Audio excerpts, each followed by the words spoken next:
que nos ocupa, el juicio por 11. Finalmente hubo hoy condenas. Vamos a repasar las principales dictaminadas hoy por el tribunal oral que llevó adelante el juicio. Hubo 21 condenados y 7 absueltos. El ex secretario de Transporte, Ricardo Jaime, que al momento del accidente, recordamos, había dejado hacía ya 3 años el cargo, fue condenado porque se le toman otras condenas que tenía, 6 años de prisión. El ex secretario de Transporte, que al momento del accidente, de la tragedia de 11, estaba en el cargo, Juan Pablo Schiavi, 8 años de prisión. Buenas noches. El motorman que conducía la unidad que se estrelló contra el andén de 11, Marcos Córdoba, también fue considerado culpable, responsable de la tragedia, 3 años y 6 meses de prisión. Sergio Cirigliano, uno de los dueños que tuvo la concesión del Tren Sarmiento, culpable, 9 años de prisión. Obviamente los exfuncionarios públicos, inhabilitación por vida para ejercer cargos públicos también, ¿no? Mario Cirigliano, ex socio en TVA, absuelto. Acá hay algunas dudas que ahora enseguida Berco se va a ocupar también del tema y las va a explicar. Antonio Cícaro, ex interventor de la Comisión Nacional de Regulación del Transporte, también absuelto. Pedro Ochoa Romero, ex interventor de la Comisión Nacional de Regulación del Transporte, también absuelto. Y Roque Cirigliano, ex director de material de rodante de TVA, me acuerdo que ese día de la tragedia fue uno de los que apareció y que, bueno, trató de dar explicaciones que no servían para nada. 5 años de prisión. Reiteramos, 21 condenados y 7 absueltos. Pero más allá de traer justicia y más allá de traer justicia para mucho dolor en estos años en los familiares de las víctimas de la tragedia de 11, me acuerdo que cuando en otro canal estábamos con Berco, trabajábamos juntos, justamente fue Berkovich el que destapó la luz de cómo los ciriglianos desviaban fondos de los subsidios que recibían del Estado para la compra de dólares. Es decir, que plata que tenía que ir para asegurar que los trenes funcionen y que estén en buenas condiciones, la desviaban para comprar dólares. Esto es así, Berco, ¿no? Buenas noches. Pasaron 22 meses de juicio, pasaron casi 4 años de aquel choque fatídico del Chapa 16 en el andén 2 de la estación de 11 y lo que dejó hoy el tribunal es una sentencia que los familiares consideraron como positiva en el sentido de que por lo menos aparecieron condenados los principales responsables políticos y empresariales de la peor tragedia ferroviaria de la historia argentina moderna. Digo por lo menos porque resultó muy curioso que Ochoa Romero y Cícaro, los que eran responsables de la Comisión Nacional Reguladora de Transporte, insisto, Comisión Nacional Reguladora de Transporte, la que debía controlar que el sistema de trenes privatizado funcionara más o menos decentemente y no se convirtiera en el negocio picadora de carne en el que terminó convirtiéndose de la mano de estos funcionarios y de estos empresarios. Bueno, ellos fueron absueltos.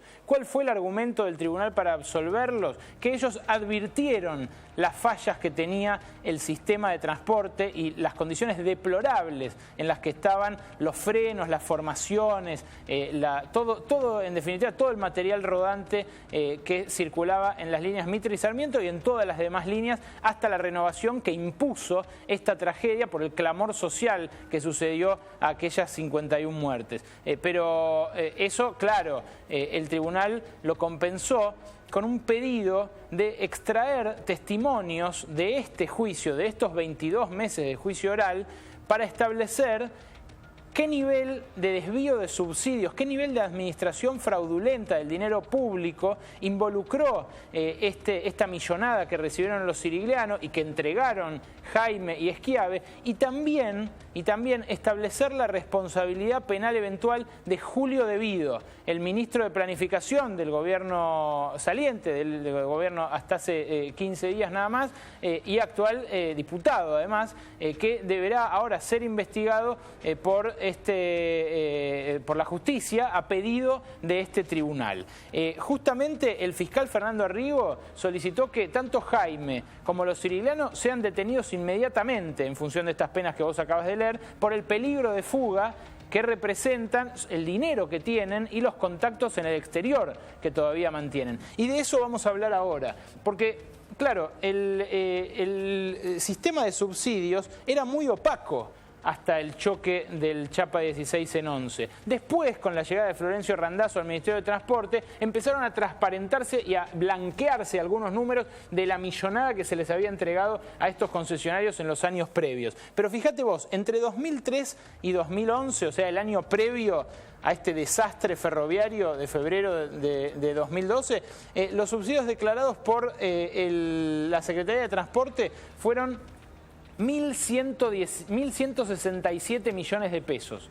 La pericia judicial que ordenó después el juez Claudio Bonadío y que se realizó entre marzo y julio de 2012 arrojó que en este lapso se había entregado en realidad más del doble, casi el triple del dinero que había declarado la Secretaría de Transporte inicialmente. Y de ahí la responsabilidad de Ricardo Jaime, el coimero Ricardo Jaime, condenado ya por dádivas, por un caso que viene de la justicia cordobesa y que se tramitó aquí y que se unificó en las penas con la pena que le correspondía por este delito, por estrago doloso y administración fraudulenta. La responsabilidad pasa porque en buena parte, en la mayor parte de este periodo, el secretario de Transporte fue Ricardo Jaime. Entre 2003 y 2009 fue Ricardo Jaime. Después lo fue Juan Pablo Schiavi, el autor de esa frase de podría haber sido peor porque en otros días, en días laborables, circula más gente. Eso es lo que dijo Schiavi, ¿no? El día, digo, si vamos a reparar en las declaraciones de los empresarios, lo que dijo Schiavi fue eso. Apenas estaban todavía los cuerpos calientes. El negocio de los siriglianos y lo que vos describías recién, Gato, que habíamos adelantado en su momento, ¿cuál era? Manejar, hacer una financiera con los subsidios que embolsaban del Estado, que eran subsidios del Estado para mantener la tarifa baja, para mantenerla. En aquel momento valía 80 centavos, ahora vale 2 pesos, 3 pesos según el trayecto que uno haga. Sigue siendo muy barata porque el Estado sigue poniendo mucho dinero en esas tarifas para que los usuarios no paguemos la tarifa plena. Bueno, ese dinero los siriglianos lo hacían trabajar como en una mesa de dinero, como una financiera. Fíjate vos, en enero de 2012... justo antes del choque, los siriglianos estaban embolsando 10 millones de pesos por día, solamente para administrar el Mitre y el Sarmiento desde TVA. Eso equivale más o menos a 20 millones de pesos diarios de hoy. Era una monstruosidad de dinero. En el último bimestre, antes del choque, TVA embolsó la friolera de 107 millones de pesos para manejar estas dos líneas, para operar el Mitre y el Sarmiento. En simultáneo, en 2011, y acá el hallazgo que revelamos en aquel momento en el diario Buenos Aires Económico y también en América, en donde trabajamos en ese momento, su financiera, la financiera Fabicor, compró al menos 9 millones de dólares a través de bancos. Detengámonos en esto. ¿Cómo puede ser que hayan descubierto esta maniobra financiera? Bueno, muy sencillo. Los subsidios que se embolsaron en los últimos meses antes del choque fueron blanqueados por Randazzo cuando llegó y se creó el Ministerio de Interior y Transporte. Y la financiera Fabicor era clienta de bancos comerciales en los cuales teníamos fuentes que nos corroboraban su operatoria cotidiana, pero además figuraba en la lista de los grandes compradores de dólares del año 2011, que en su momento se reveló, ¿te acordás en esa pelea entre Martín Redrado y el gobierno, que se reveló una lista de los que más habían comprado dólares en 2011, en la cual figuraban muchos ricos, famosos y políticos? Bueno, en esa lista estaba Fabicor, la empresa financiera, la pata financiera del grupo Cirigliano. O sea que los ciriglianos no solamente, mientras embolsaban millones de dólares en subsidios, no solamente pagaban la prepaga de sus familias con la tarjeta corporativa de TVA que después pagaba el Estado, no solamente compraban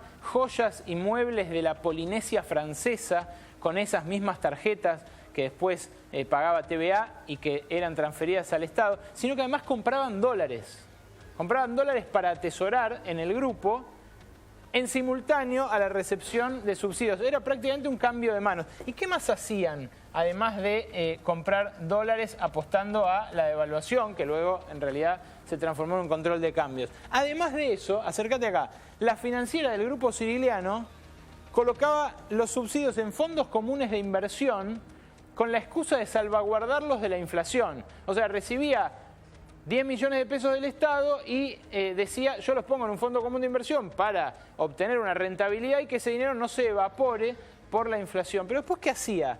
Después anotaba esos intereses como ganancias propias y le reclamaba al Estado la diferencia por la desvalorización del dinero que había recibido, a razón del 25% anual desde 2008, y a pesar de que el propio Estado no reconocía que hubiese una inflación del 25% anual en aquel momento. Entonces, era un negocio monstruoso, basado específicamente en el hecho de tener los trenes a la miseria como los tuvieron durante todo ese tiempo. No le alcanza la vida a los ciriglianos para devolvernos las horas que pasamos viajando para el traste, no le alcanza la vida a Jaime, a Schiavi, a Cícaro y a Romero, a pesar de haber sido hoy sobreseídos, para explicarnos a los contribuyentes a dónde iba nuestro dinero, a este pozo negro, a este verdadero agujero negro de la corrupción estatal y empresarial, con las dos patas. Y me guardé para el final una curiosidad, Gato. ¿Vos sabés que los empresarios que hoy fueron condenados por haber malversado fondos públicos, subsidios estatales, por haber chocado un tren, por haberlos mantenido en un estado calamitoso, por haber hecho el estrago doloso que terminó efectivamente con la muerte de las 51 personas, ¿sabés que siguen manejando medios de transporte? Claro. Y no pocos. No pocos. Mirá la cantidad de líneas de colectivos. Y algunos en el exterior también. Tienen todavía las líneas, ¿no? Las líneas del estado de Florida en Estados Unidos, claro, que controlaron y que levantaron con la plata de los subsidios entregados por el Estado Nacional Argentino. Pero fíjate la cantidad de líneas de colectivos. Son colectivos que seguramente usted, que nos está mirando en su casa, se toma habitualmente, porque usted los conoce, los colectivos del Grupo Plaza, los rojos. Bueno, el Grupo Plaza, Ecotrans, el Rápido Argentino, Plus Ultra, Transporte María Moreno, son todos nombres de fantasía que adopta el Grupo Cirigliano en sus distintos negocios. Pero fíjate las líneas de colectivos acá arriba. Son líneas de colectivos de las más populosas. El 61, justamente la línea que dio origen a todo el Grupo Cirigliano, porque aquí el padre de los ciriglianos, que fundó este verdadero emporio, era un chofer de la línea 61. Fíjate cómo crecieron los chicos. Tienen el 36, el 61, el 62, el 104, el 114, el 124, el 133, el 140, el 142. Esos son de corta distancia. Son colectivos urbanos los que nos tomamos todos los días para ir a laburar. Los otros, los que nombraba antes, son de larga distancia. Exacto. Son algunas líneas muy conocidas. Exacto. Y siguen recibiendo subsidios también todavía, claro, obvio. Todos estos siguen recibiendo subsidios, pero además digo, fíjate lo que está ocurriendo. Un tribunal oral federal dicta una sentencia a empresarios diciendo que produjeron un estrago doloso por haber administrado de manera fraudulenta fondos públicos del Estado y además haber corrompido funcionarios para que esto siguiera adelante durante tantos años, y el mismo Estado que tiene tres patas, el Ejecutivo, sí, el Legislativo y el Judicial, el mismo Estado cuya pata judicial pone tras las rejas a empresarios por hacer esto, el Poder Ejecutivo les mantuvo durante todos estos últimos 3 años del kirchnerismo y les mantiene ahora con el macrismo este nivel de manejo de medios de transporte público a estos mismos empresarios, las mismas personas que en la cárcel, si esta sentencia se hace firme luego de las Bueno, pero supongo que ahora van a tener que cambiar, obviamente, porque ya con una condena por manejar mal lo que no supieron y derivaban fondos, supongo que ahora ya pesará para quitarles la concesión. Bueno, supongo, esto ¿no? es lo que queremos traer especialmente a colación. Son 180 millones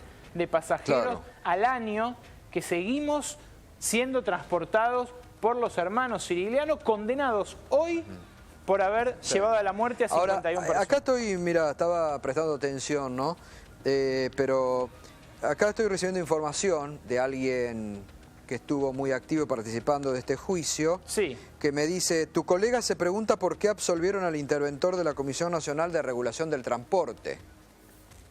Me lo pregunto, sí, me lo pregunto. Porque dicen, es una incongruencia que se condene a Schiavi por haber supervisado mal a quien fue absuelto por controlar bien.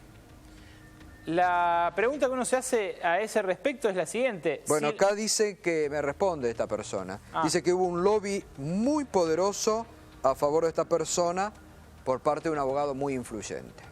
Bueno, más allá de esto, lo político, lo público, es que al director de la Comisión Nacional Reguladora de Transporte le dicen que informó bien sobre lo mal que andaban los trenes. Y a su jefe le dicen, usted... Claro, bueno, esto es lo que me está marcando acá, dice una incongruencia. Claro. Es una incongruencia. Entonces, condenan a uno y absuelven al otro. Eso quiere decir que, en todo caso, ese que informaba no ejecutaba lo que tenía que ejecutar, por la Comisión Nacional Reguladora de Transporte también es...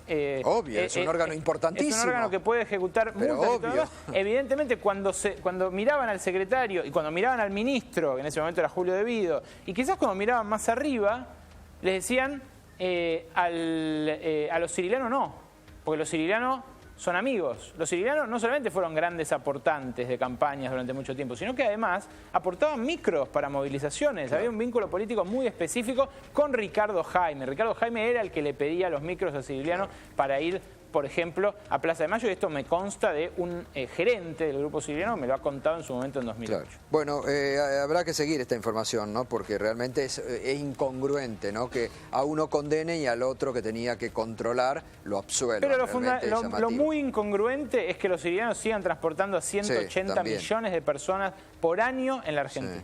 Sí, sí.